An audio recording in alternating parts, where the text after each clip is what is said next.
کہ بدعتی سے مراد کیا ہے، اور ان کے ساتھ پھر اگر کوئی ہے بدعتی واقعتاً تو کیا اس کے ساتھ کرنا چاہیے؟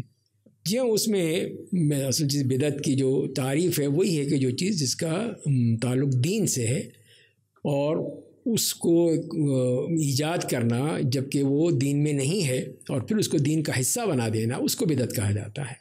وہ چیز جو ہے وہ قابل قبول نہیں ہے، جیسے کہ حدیث میں جو آتا ہے من عمل عملا لیس علیہ امرنا فہو رد، یہ ہے کہ کوئی بھی عمل جو ہے جس پہ ہمارا حکم نہیں ہے، ہمارا کہنا نہیں ہے، ہمارا عمل نہیں ہے، وہ مردود ہے۔ تو لہذا یہی چیز ہے۔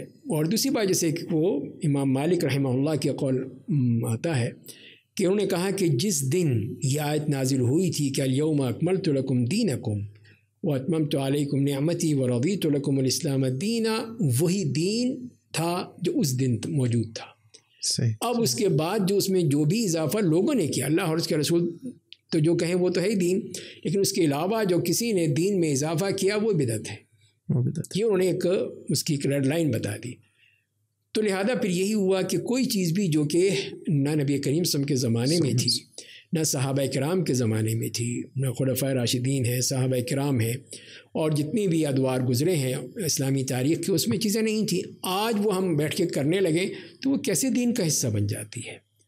تو لہذا اس میں پھر جیسے آپ نے کہا کہ ہمیں اس کی پھر کیسے اصلاح کرنی چاہیے، تو جیسے کہ شیخ ناصر الدین البانی کا ایک میں نے کہیں کلپ سنا تھا کہ ان سے کسی بھی ایسے لوگ جو ان کو ذرا بہتر اچھا نہیں سمجھتے تھے، ان سے اس نے یہی کہا کہ تم لوگ جو ہے کہ وہ فلاں شخص کو جو اس طرح کا بات کہتا ہے یا قبروں پہ جاتا ہے یا مزاروں پہ جاتا ہے، اس کو تم جو ہے وہ اچھا نہیں سمجھتے اور یہ کرتے اور وہ اس قسم کی باتیں کی۔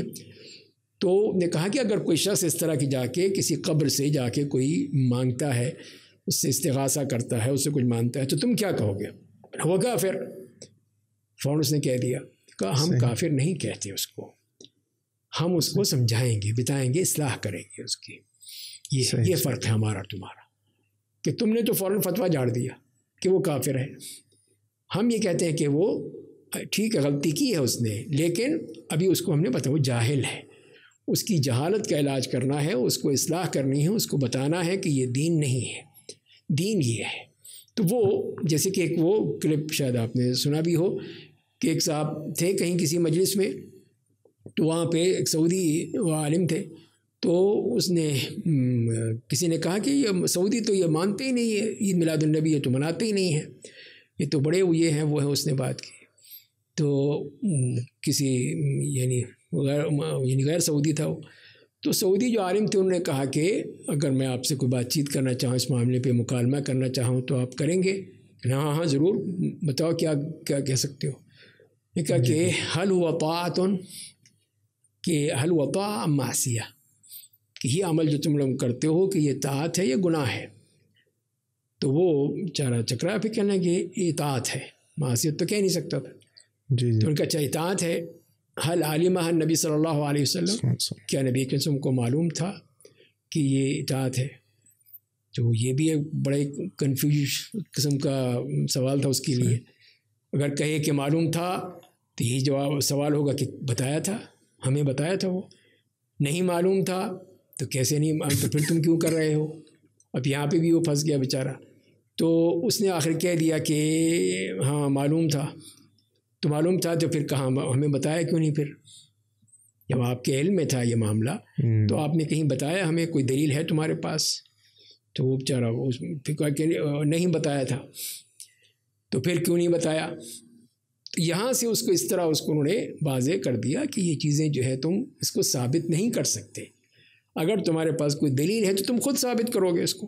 جب کوئی دلیل ہے ہی نہیں کہ نہ تم یہ سمجھ سکتے ہو کہ معصیت ہے یا اطاعت ہے، نبی کریم صلی اللہ علیہ وسلم کو معلوم تھی یا نہیں تھی، نبی صلی اللہ علیہ وسلم نے ہمیں بتایا تھا یا نہیں بتایا تھا، ان سوالوں کے جواب ہی تم دینے میں مشکل ہو رہی ہے تمہیں، تو یہ کیسے پتہ چلے گا کہ یہ بات صحیح ہے یا غلط ہے؟ تو لہذا یہ کہنے کا مقصد ہے کہ ایک عامی شخص کو بھی ہم جو ہے اس کی سطح پر آ کر اس کے مطابق اس سے بات کر سکتے ہیں۔ صحیح۔ کہ اب یہ خاتون کہہ رہی تھی کہ وہ سارے گھر والے میرے سنی ہیں، سن کے سنی ہو گئے ہیں. تو اسی لیے پھر وہ اب میں نہیں چاہتی انہیں کہ ہاں میلاد کی محفل ہے، میں نہیں جانا چاہتی. تو میں کہا کہ ان سے یہ ایک بات سیدھی سی بات کہہ دو. اب وہ مجھے لان تان کرتے ہیں، پورے خاندان بدنام کرتے ہیں. تو یہ بات سیدھی سی بات کہہ دو کہ یہ بات بتا دیں اللہ کے رسول صلی اللہ علیہ وسلم نے کی تھی، آپ کے زمانے میں صحابہ نے یہ عمل کیا تھا، اگر کیا تو ٹھیک ہے میں بھی کرتی ہوں، بس یہ بات کہہ دو. تو یہ ہے کہ ہم اس طرح ان کو ایک سمپل طریقے سے بات بتائیں کہ دین وہی ہے جو کہ اللہ کے رسول صلی اللہ علیہ وسلم نے کر کے دکھایا. ما انا علیہ و اصحابی، جس پر میں ہوں میرے صحابہ کرام ہیں، وہ ہے دین. تو لہذا اس دین کو ہم دین سمجھتے ہیں، اس کو قبول کرتے ہیں، اس کے مطابق زندگی بسر کرنا چاہتے ہیں. اگر وہ اللہ تعالیٰ نے نہیں فرمایا، اللہ کے رسول صلی اللہ علیہ وسلم نے اس پر عمل نہیں کیا، صحابہ کرام نے نہیں کیا، تو وہ دین کیسے بن گیا؟ یہ ایک چیز ہے. دوسری بات جس میں وہ عموماً لوگوں کو یعنی مغالطہ دیتے ہیں کہ تم یہ گاڑیوں میں کیوں بیٹھتے ہو، تم یہ کرو، سنت تو ہے کہ اونٹ پہ جاؤ، یہاں بیٹھ کے حج کرنے کے لیے اونٹ پہ جاؤ، یا گاڑیوں میں جہازوں میں کیوں جاتے ہو تم. تو یہ سمجھنے کے لیے یہ چیزیں تو اسباب ہیں، یہ کوئی دین نہیں ہے. دین نہیں ہے کہ ہم لازمی اونٹ پر بیٹھ کے حج کرنے جائیں. وہ تو جو بھی طریقہ ہوتا اس وقت، اگر رسول اللہ صلی اللہ علیہ وسلم کے دور میں گاڑیاں ہوتی تو اب گاڑیوں پہ جاتے، یا ہوائی جہاز ہوتے تو اس پر بیٹھ کے جاتے. آج بھی اگر ہمارے پاس اور کوئی تیز ترین ذریعہ مل جائے گا تو ہم جا سکیں گے. ایک زمانے میں بحری جہاز سے میں گیا تھا، یہاں سے یا وہاں سے پاکستان آیا تھا، تو تقریباً 1 ہفتہ لگ گیا تھا. اب دیکھ لیجئے کہ اب ہم جاتے ہیں 4-5 گھنٹوں میں یہاں سے پہنچ جاتے ہیں وہاں پر.